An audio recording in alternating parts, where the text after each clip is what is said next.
This is a little quickie.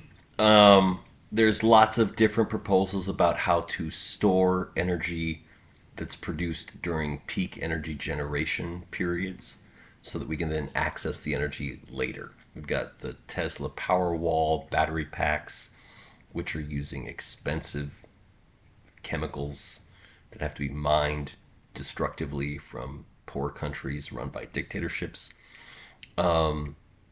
There's lots of different heat batteries where they'll run hot air through a big pile of gravel, and the gravel gets hot, and then you can run cold air through it later and pull the heat back out. There's a high loss rate there.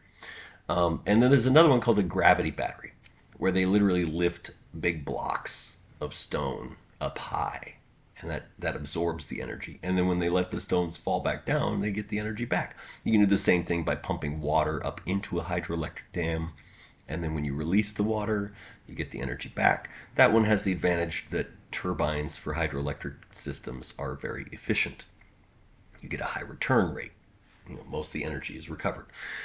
But there's a problem with scalability on all those and the cost of the equipment needed to do them. If you're making battery packs, it's a lot of equipment and we have limited resources. We don't have infinite amount of lithium or cobalt or any of the others. And even with hydroelectric dams, they're already, there's a limit to how much water you have in the area and a limit to the capacity of the dam. There's a much easier way to do a gravity battery that you can scale a lot more. And that lets you absorb the excess solar energy produced during the middle of the day and then release it again later at night when people actually needed it without having an expensive battery pack. It's just a tarp on tethers under the water. Most energy consumption for homeowners and businesses is happening in the major cities, and most of the major cities are close to the coastline. So there is a huge capacity that we can fill out. We can scale very rapidly to fill out the entire energy storage demand of most major cities on Earth. A tarp underwater with cables anchored to the base. When you have excess solar being produced during the heat of the day, you're going to use that excess solar power to pull this bubble of air down. That takes energy. Pulling the air down displaces water above it. And so you've got this potential energy you built up just by pulling this tarp with a bubble of air with tethers down to the bottom of the water. And the water's pretty deep, so you have a lot of potential energy you can accumulate there.